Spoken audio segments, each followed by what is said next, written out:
All right, Jake, here we go. We're going to review Chapter 12 study guide for your social studies test today. Okay, so the first one is Pericles. So who's Pericles?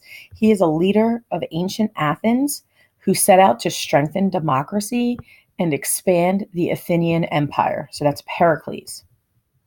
Then we have the term direct democracy. A direct democracy is a form of democracy where citizens participate directly in running the government. Then we have Acropolis. Acropolis is a fortified high place in an ancient Greek city, which included temples, monuments, and buildings. So that's Acropolis. Next is the Peloponnesian War. The Peloponnesian War is a war between Athens and Sparta, which ended in a Spartan victory. Then we have truce. Truce is a temporary agreement to stop fighting. Then we have plague. Plague is a disease that spreads very easily and usually causes death, affecting a significant portion of a population. Alexander the Great. Alexander the Great is a king of Macedonia from 336 to 323 BC, who conquered parts of Asia and Egypt, spreading Greek culture throughout his empire. Hellenistic. Hellenistic is relating to the blend of Greek, Persian, Egyptian, and Indian cultures started by Alexander the Great. Now we have some questions. What three goals did Pericles have for Athens? So what three goals did Pericles have for Athens? Three goals that Pericles had for Athens were to strengthen democracy, so to make the democracy stronger, to beautify Athens, to make Athens beautiful, and to expand the empire, to make the empire bigger. So those are the three goals that Pericles had for Athens: strengthen democracy, beautify Athens, expand the empire.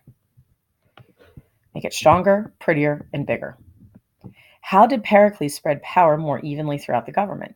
He increased the number of officials who were paid. He also allowed poor citizens to hold office.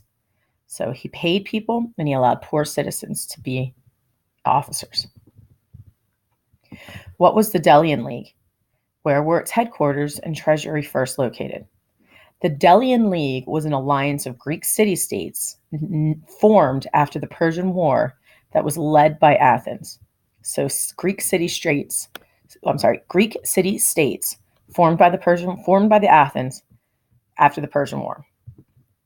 Eventually, how did Athens treat the other city-states in the Delian League? They treated them as conquered and not as allies. 12.2. List at least two causes of the Peloponnesian War. We discussed four more in class. So both Athens and Sparta wanted to be the most powerful city-state, so it was a power struggle. Athens was gaining too much power with their navy, so Athens was really getting a very strong water military. Athens spent money meant for the Delian Leagues on themselves, so they didn't do a good job of spreading their wealth to the Delian Leagues. And people from Athens started to expand into other cities, so they migrated to other areas and started meeting other people.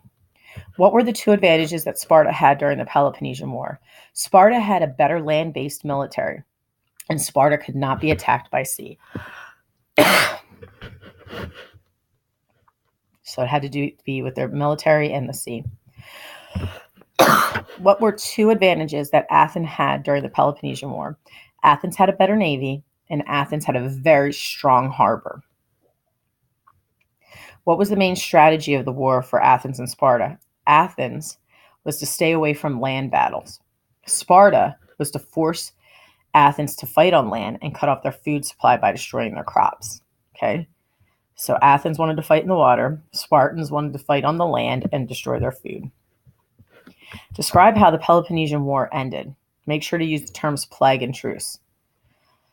This was a truce between Athens and Sparta. There was a truce between Athens and Sparta. However, over the time, the truce was broken and the Persians joined the Spartans to defeat Athens. Athens had to surrender to the Spartans. Who was the first person to conquer Greece after the Peloponnesian War? King Philip of Macedonia. So King Philip of Macedonia conquered Greece after the Peloponnesian War. Why was Macedonia able to conquer Greece easily and successfully? Macedonia and Greece were very close together, and Greece was very weak during this time due to the destruction of the Peloponnesian War. So they were vulnerable. Who took over Macedonia after King Philip was assassinated? Alexander the Great. Why did Alexander the Great's army only conquer part of India? Alexander the Great's army refused to continue to go on because they had been nonstop fighting and traveling for 11 years, so they just got tired. What did it mean to be a Hellenistic culture? So a Hellenistic culture was a blend of Greek, Egyptian, Indian, and Persian culture that was established by Alexander the Great. All right, bud, that's it. Good luck.